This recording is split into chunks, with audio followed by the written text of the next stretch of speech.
Hello students, आज तुम्हाला part 3चा PDF पाठवलाय बघा. त्याच्यातले मी एक्झाम्पल्स घेणार आहे. त्यातले 2 तरी एक्झाम्पल्स आज घेऊया. PDF लिहून काढल्यानंतर हा व्हिडिओ पहा. आता इथनं खरं महत्त्वाचं आहे आणि हे जर एक्झाम्पल्स तुम्हाला लक्षात यायला लागले तर तुम्हाला 50% ट्रान्झॅक्शन कळायला असा समजायला हरकत नाही. 50% वाचा. एक्झाम्पल पहिलं. From the following per transactions find out name of account आणि type of account. Name of account आणि टाईप ऑफ अकाउंट, त्या ट्रान्झॅक्शन मधनं जे कोण 2 नावं येतात, हेड ऑफ अकाउंट्स थेअरीमध्ये आलं होतं, आणि टाईप ऑफ अकाउंट म्हणजे रिअल आहे का पर्सनल आहे का नॉमिनल आहे हे ओळखायचं. आता आपल्याला पहिलं वाक्य वाचायचं. सेंटेन्स 1 कसं सोडवतो बघा. ऍक्च्युअल सुरुवात व्हायची, अजून हे पूर्व तयारी चालली आहे, पण हे जरी समजलं तरी 50% तुम्हाला जमलं. Sold goods for cash ₹1 lakh. 10,000 आहे, 10,000 आहे. सोल्ड गुड्स काय विकलं? प्रश्न माझे 2च आहेत. काय विकलं? गुड्स विकले. मग फर्स्ट अकाउंट कुठला येणार? गुड्स.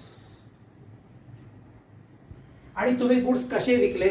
सोल्ड आणि परचेसच्या ट्रान्झॅक्शन मध्ये झालेलं आहे, शिकवलेलं आहे. सोल्ड आणि परचेसच्या ट्रान्झॅक्शन मध्ये जर पार्टीचं नाव असेल, व्यक्तीचं नाव असेल, तर ते ट्रान्झॅक्शन क्रेडिट समजायचं. आता ह्याच्यात पार्टीचं नाव आहे का? नाहीये. फॉर कॅश आहे. उलट फॉर कॅश आहे याचा अर्थ गुड्स कसे सोल्ड केले? कॅशनी सोल्ड केले, म्हणजे रोखीनं सोल्ड केले. मग दुसरं अकाउंट येणार कॅश. आता हे कुठल्या प्रकारात येतात? या रिअल, पर्सनल, नॉमिनल मध्ये आपल्याला गुड्स दिसतात, आपण ते पाहू शकतो आणि टच करू शकतो, त्यामुळं हा अकाउंट आहे रिअल.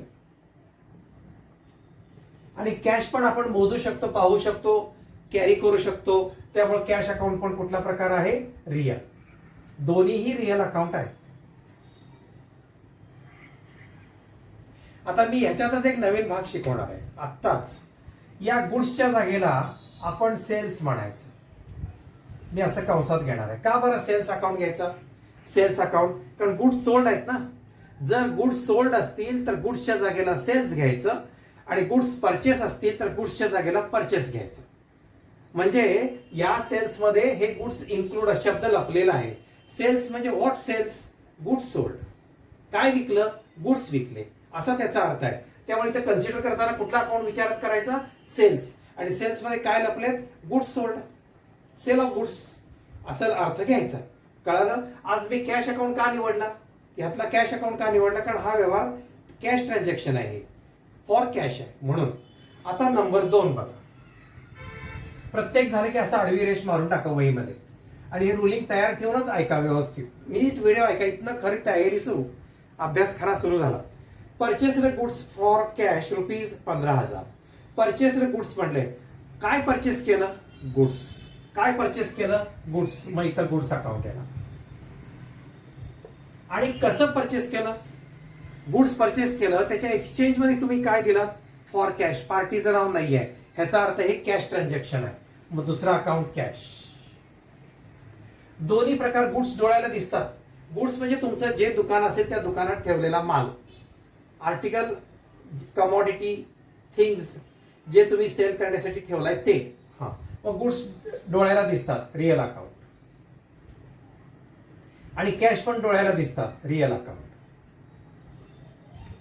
या गुड्सच्या जागेला कुठला अकाउंट वापरायचा सांगा. आता काय आहे? गुड्स परचेस आहे. मग गुड्स परचेस म्हणजे वस्तू खरेदी केलेत, मग इथं कुठल्या नावाने ओळखायचं? ह्याला परचेस. जर ट्रान्झॅक्शन परचेस असेल तर परचेस अकाउंट विचारात घ्यायचा. जर ट्रान्झॅक्शन सेल्स असेल, गुड्स पाहिजे तिथं, तर सेल्स अकाउंट विचारात घ्यायचं. परचेस अकाउंट आणि सेल्स अकाउंट मी नवीन गुड्सच्या जागेला रिप्लेसमेंट केलेली आहे.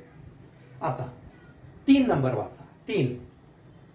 Sold goods to mister Patil on credit ₹35,000. Sold goods काय विकलं?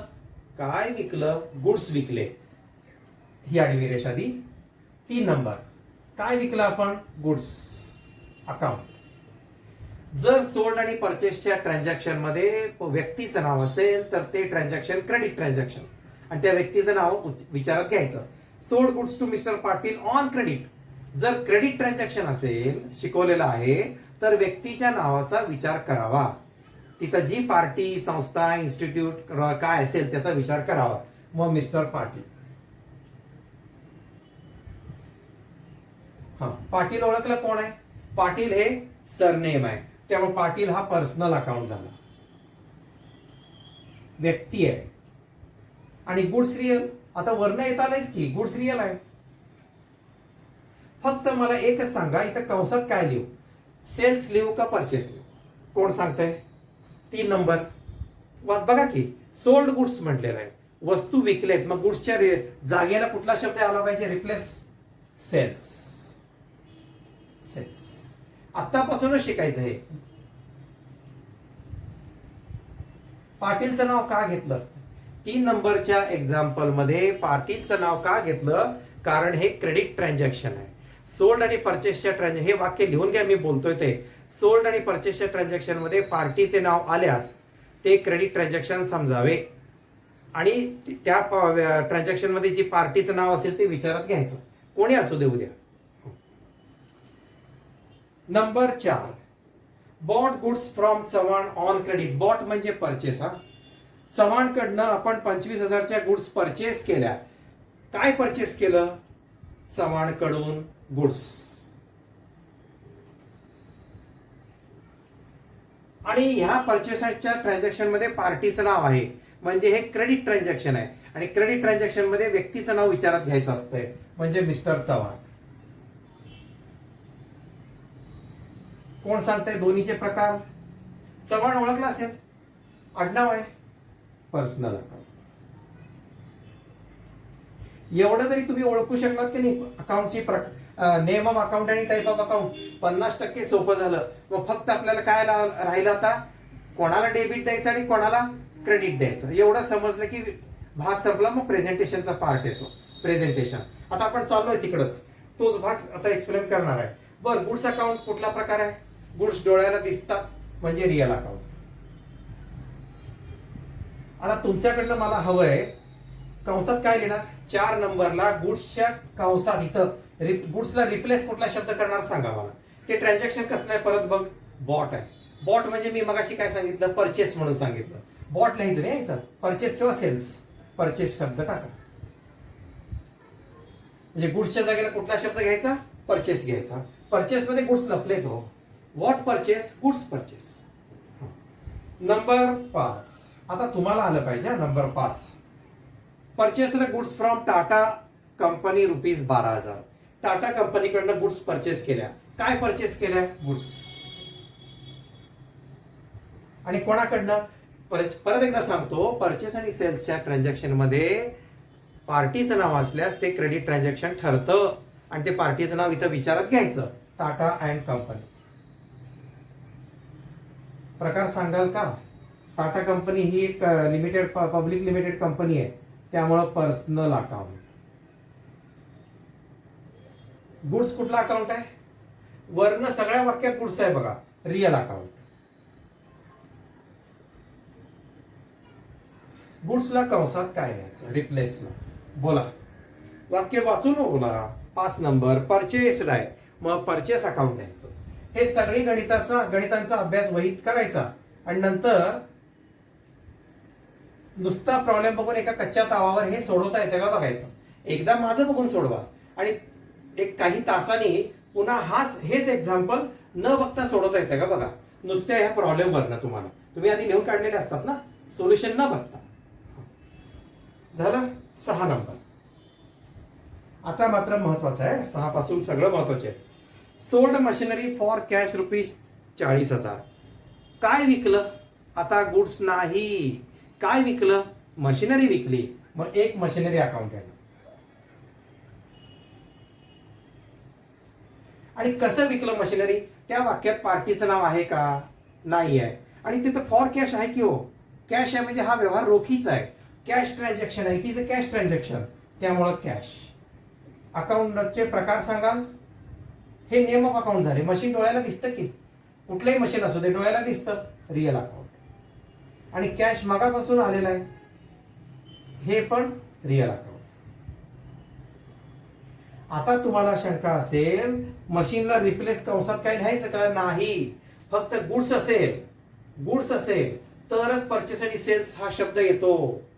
गुड्स असेल जर्नल तुमच्या नेम ऑफ अकाउंट मध्ये, तरच सोल्डचा व्यवहार असेल तर सेल्स येणार, परचेसचा व्यवहार असेल तर परचेस येणार. इतर कुठल्या गोष्टी असेल तर परचेस आणि सेल्स हे वर्ड्स येणार नाहीत, पोस्टिंग मध्ये येणार नाहीत. गुड्स असतील तरच येणार. आता नंबर 7, पेड सॅलरी रुपीज 6,000. 6,000 पगार दिला.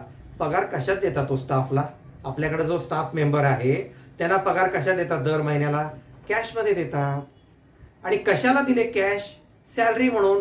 तुम्ही त्या स्टाफला बोलवलं, तुमच्या कर्मचाऱ्याला, आणि सांगितलं हे घे तुझ्या पगाराचे 6,000 रुपये. म्हणजे काय झालं? तुम्ही सॅलरी दिली. मग 2 अकाउंट कुठले येणार? हा, आणखी एक मला सांगायचं आहे, हे अकाउंटचे नावं तुमच्याकडनं चुकून वर खाली झाली तरी चालतात. वरची उत्तरं त्याप्रमाणे ही शेजारची उत्तरं त्याप्रमाणे बदला. समजा चव्हाण अकाउंट वर लिहिलं आणि गुड्स खाली लिहिलं, चालतंय. इकडचे वर खाली होणार आहे आन्सर.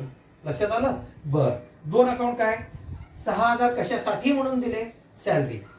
त्याला काय म्हणून दिले हातात? सॅलरी म्हणून. आणि दुसरं सॅलरी कशात देतात? कॅश. Salary account. आता कॅश मी सांगत नाही, कॅश तुम्ही ओळखला असेल. कॅश कुठला प्रकार आहे? पैसे दिसतात की, म्हणजे रिअल. आता सॅलरी आपण चेक करूया. सॅलरी हे नाव व्यक्तीचं असतंय का? कोणाला ठेवतात का सॅलरी? Mister salary? नाही. सॅलरी नावाची दृश्य आणि स्पर्श एखादी गोष्ट असते का? बिल्डिंग सारखी, मशिनरी सारखी? नाही. जे रिअल मध्ये बसत नाही, जे पर्सनल मध्ये बसत नाही, जे अकाउंट काल्पनिक नावाचे असतात ते सगळे नॉमिनल अकाउंट असतात. हा नॉमिनल अकाउंट आहे.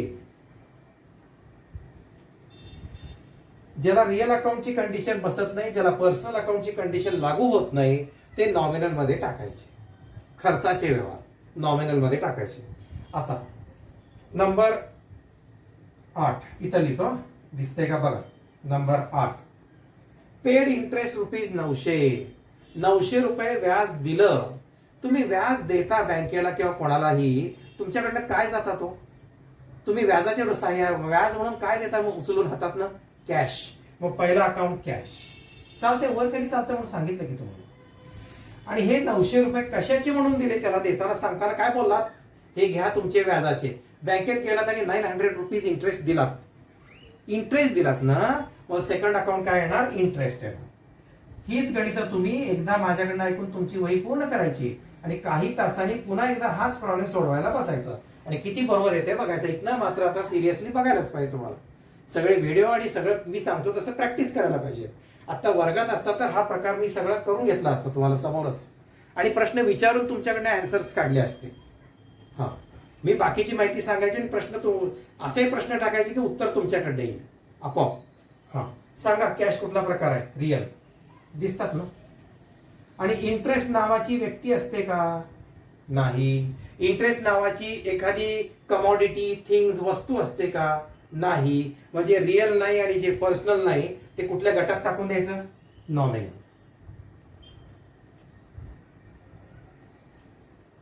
नॉमिनल. आता लास्ट 9 आणि 10 अजून 2 आहेत. या बाजूला घेतो मी.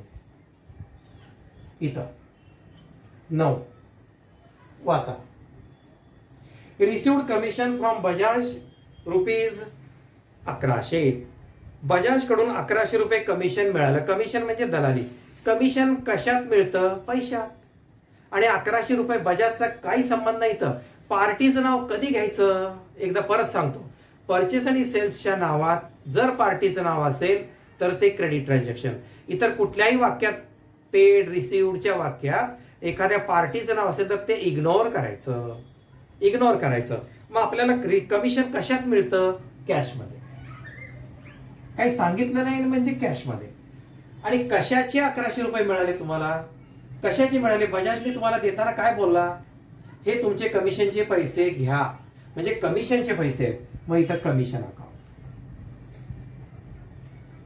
कमिशन प्रकार ओळखाल का? हेच रुलिंग तिथं दाखवलंय. काय? कॅश. तर आता विषय संपला. पहिल्या वाक्यापासून कॅश आहे, डोळ्याला दिसतात. Real account. आता कमिशन चेक करूया. कमिशन नावाचा माणूस असतो का? कमिशन नावाची वस्तू असते का? Property, asset? नाही. म्हणजे कुठल्या गटात जाणार हे? Nominal account.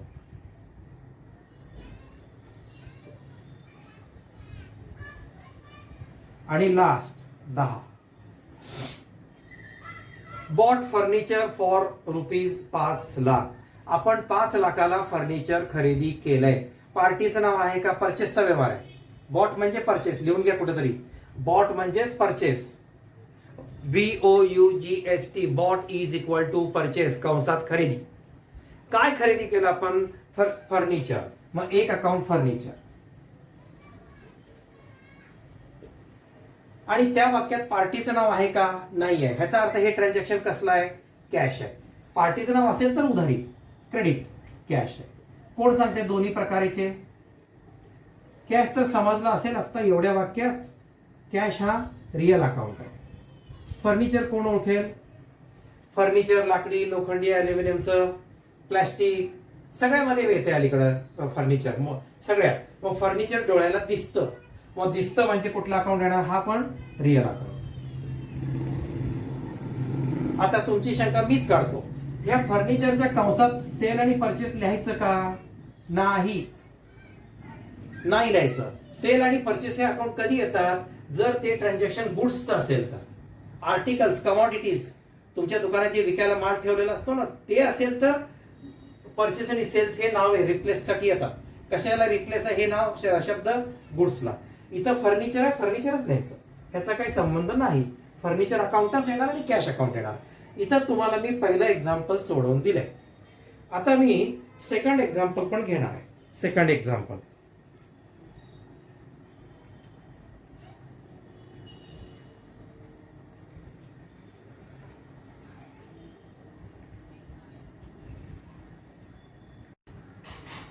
एक्झाम्पल 2 घ्यायचं आहे.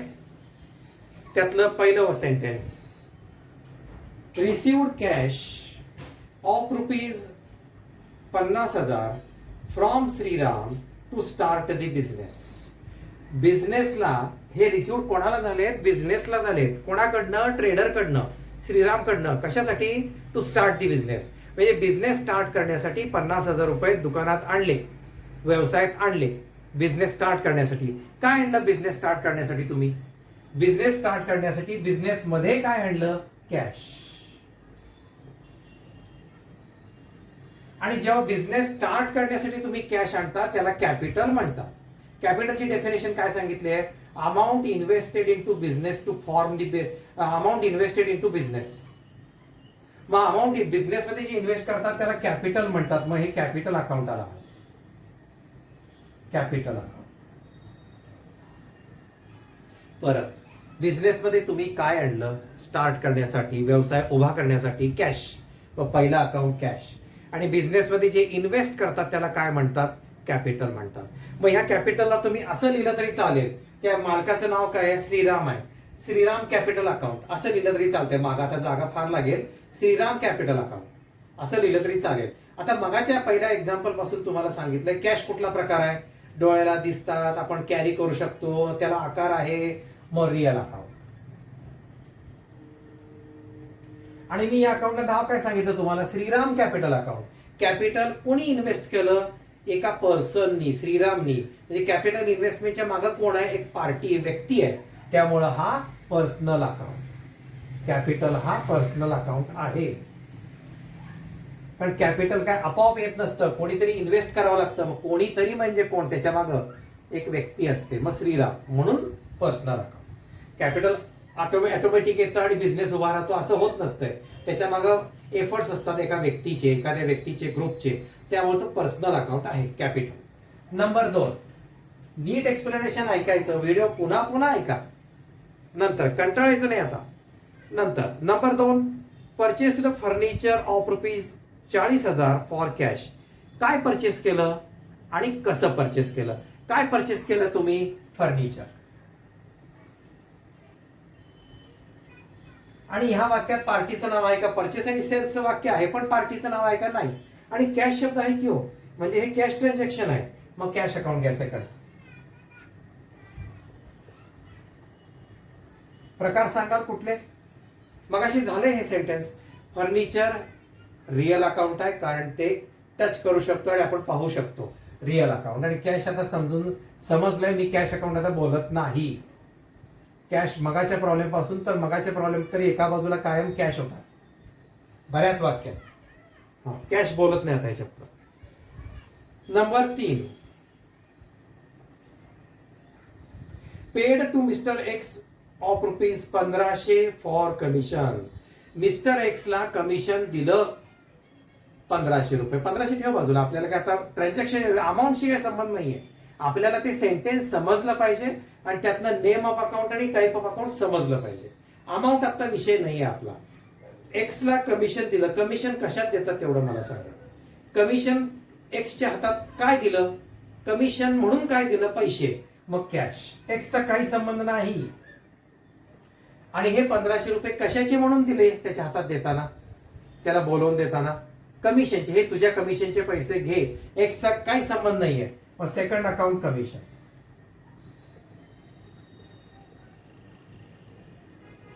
कॅश मी बोलत नाही आता.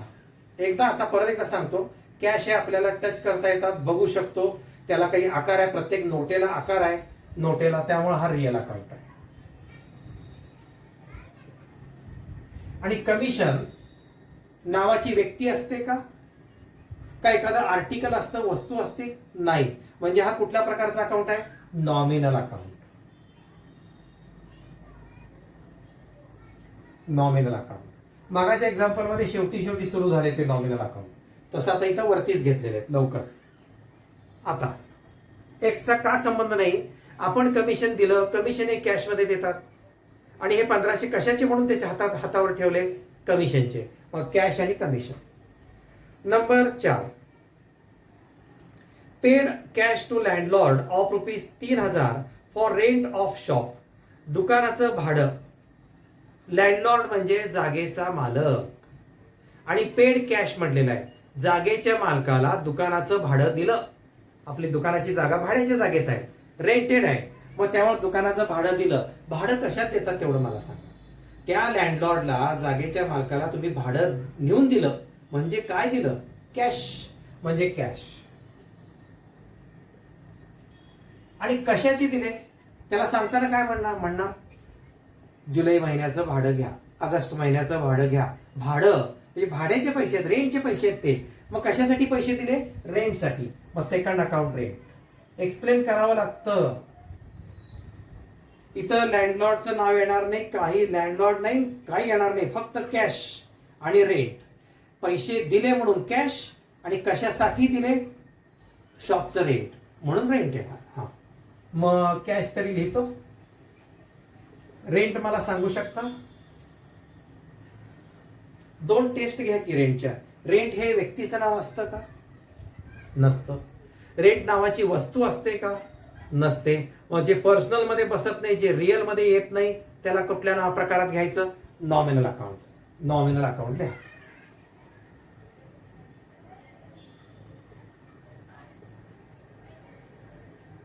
नंबर 5, मी हा पूर्ण प्रॉब्लेम घेणार नाहीये, काही सेंटेन्स घेणार आहे. एकाच दिवशी 2 प्रॉब्लेम नको पटकन. थोडा प्रॉब्लेम घेणार आहे आणि उरलेला प्रॉब्लेम पुढच्या लेक्चरला घेणार आहे. हा, आता 5, bought goods from Amar of rupees 1500 for cash. अमरचं नाव पण आहे आणि कॅश पण आहे. म्हणजे परचेस आणि सेल्सच्या वाक्यात पार्टीचं नाव आहे पण पुढं कॅश आहे की. पुढं कॅश शब्द असल्यामुळे हे कॅश ट्रान्झॅक्शन आहे. मग त्यावेळेला तुम्ही कॅशला महत्व द्यायचं, पार्टीला महत्व द्यायचं नाही. रोखीने व्यवहार केलेला आहे. आता मला सांगा, बॉट म्हणजे मगाशी सांगितलं होतं परचेस. बॉट गुड्स म्हणजे काय परचेस केलं तुम्ही? अमरकडनं गुड्स परचेस केले. Goods account. अमरचं नाव कधी घेतलं असतं मी? आता मी अमरचं नाव कधी विचारात घेतलं असतं? जर पुढं फॉर कॅश हा शब्द नसता. जर शेवटीचे 2 शब्द आहेत की ते नसते आणि 1500 ला फुल स्टॉप असता तर मी अमरचं नाव घेतलं असतं. त्यावेळेला हे वाक्य क्रेडिट ट्रान्झॅक्शन झालं असतं. परंतु अमरचं नाव असून सुद्धा फॉर कॅश आहे. मग कशाला महत्व द्यायचं? कॅशला. म्हणजे हा व्यवहार कॅश ट्रान्झॅक्शनचा आहे. कॅश अकाउंट घ्या. आता मी कॅशला तरी बोलायचं बंद करणार आहे. गुड्स डोळ्याला दिसतात का हो दुकानातल्या? हो. मग तो पण रिअल अकाउंट. मला हे सांगा की गुड्सला रिप्लेस कुठला शब्द येणार? पहिला शब्द बघ काय आहे तिथं? बॉट गुड्स आहे. Bought means purchase. म्हणजे इथं गुड्सला कुठल्या शब्दाने ओळखायचं आता इथं परचेस. पहिल्या गणिताचा विचार करा. कंसात परचेस लिहा. आणि आजचं शेवटचं वाक्य पेड रुपीज 1500 फॉर इंटरेस्ट. एवढ्याचा अर्थ सांगू. 1500 रुपये व्याज दिलं. कुठं भरलं व्याज तुम्ही? बँक ऑफ इंडियात व्याज दिलं. व्याज कशात घेतात हो? बँकेत गेलात आणि तुम्ही काय भरलं तिथं काउंटरला कॅशियरकडं? कॅशियरला काय दिलात? हे 1500 रुपये आमच्या कर्जाचं व्याज घ्या, आम्ही लोन घेतलंय त्याचं व्याज घ्या. मग तुम्ही काय दिलं काउंटर तिथं? कॅश भरताना काय दिलं? कॅश. मग एक कॅश. आजचं लास्ट सेंटेन्स आहे. आणि एकदम 2-2 गणित एका लेक्चरमध्ये नको. आणि 1500 रुपये बँकेत जाऊन कशाचे भरले? काय म्हणून भरताना म्हटलात तुम्ही? इंटरेस्टचे. बँक ऑफ इंडिया तुम्ही गेलात, तुम्ही तिथं व्याज भरायला गेलात म्हणून बँक ऑफ इंडिया येणार नाही. कशाचे पैसे भरलेत 1500 रुपये? इंटरेस्टचे. मग सेकंड अकाउंट इंटरेस्ट येणार. मला ह्याचे प्रकार पाहिजे. इंटरेस्ट बोला. जे रिअल मध्ये बसत नाही, जे पर्सनल मध्ये येत नाही, ते नॉमिनल, अदृश्य अकाउंट, नॉमिनल अकाउंट, इंटरेस्ट. प्रॅक्टिसनं पण कळतंय. शेवटी प्रॅक्टिस हवंय. एकदम काय झटकन एका दिवसात कळणार नाही ते. प्रॅक्टिसने काय काय अकाउंट कळते. टेन्शन विचार करू नका. फक्त पुन्हा पुन्हा व्हिडिओ ऐका. आणि आज मी काय झालं, पहिल्या एक्झाम्पल मधले 10 आणि ही 16 वाक्य सेंटेन्सेस झाली अशा पद्धतीनं. उरलेली मी उद्या घेणार आहे पुढच्या लेक्चरला. आणि त्याच्याबरोबरच डेबिट क्रेडिटचे रूल्स पुन्हा एकदा एक्सप्लेन करणार आहे. काल एकूण लेक्चरमध्ये दिलं, हे मला सारखं मध्ये मध्ये शेवटच्या 10 मिनिटात मला परत रिपीट करावंच लागतं. रिअल अकाउंटचे नियम, पर्सनल अकाउंटचे नियम आणि नॉमिनलचे नियम आता सांगणार आहे लेक्चर संपताना. आता आपण इथं थांबूया. आता मला रिअल अकाउंटचा नियम पाहिजे. रिअल अकाउंटचा नियम काय आहे? डेबिट व्हॉट कम्स इन आणि credit what goes out. Personal अकाउंटचा नियम काय आहे? डेबिट दी रिसिव्हर आणि क्रेडिट दी गिव्हर. आणि नॉमिनल अकाउंटचा रूल काय आहे? डेबिट ऑल एक्सपेन्सेस आणि लॉसेस, क्रेडिट ऑल इन्कम्स किंवा प्रॉफिट्स अँड गेन्स असं आहे. उद्या मी ते परत रिपीट करणार आहे फळ्यावर घेऊन. उरलेली वाक्य घेतो सेंटेन्स ह्या एक्झाम्पल मधली आणि परत रूल्स रिपीट करतो. रूल्स रिपीट मधनं एक शेवटच्या 10 मिनिटात करावंच लागतं. या पद्धतीने झालेलं आहे. सर्वांनी PDF लिहून काढल्यानंतर माझं लेक्चर ऐकायचं आहे. आणि लेक्चर ऐकताना शांतपणे ऐका, हेडफोन घालून ऐका, म्हणजे डिस्टर्बन्स येणार नाही. मी सारखं सांगतोय. आणि वही पूर्ण केल्याशिवाय करायचं नाही. आणि त्याबरोबर वही पूर्ण करा आणि काही तासांनी किंवा पुढच्या दुसऱ्या दिवशी हाच प्रॉब्लेम पुन्हा सोडवा. असं सगळं येते का बघा. हे नेम ऑफ अकाउंट आणि टाईप ऑफ अकाउंट ओळखता येतात का बघा. किती बरोबर येते स्वतःची स्वतः टेस्ट करा. जर वर्गात असता तर मी तुम्हाला दुसऱ्या दिवशी हे सोडवून आणून मला परत सांगा किती बरोबर आलं. परत बघितलं असतं मी. ठीक आहे. ओके. प्रत्येकाने व्हिडिओ काळजीपूर्वक ऐका. इथून पुढचे सगळेच. ठीक आहे.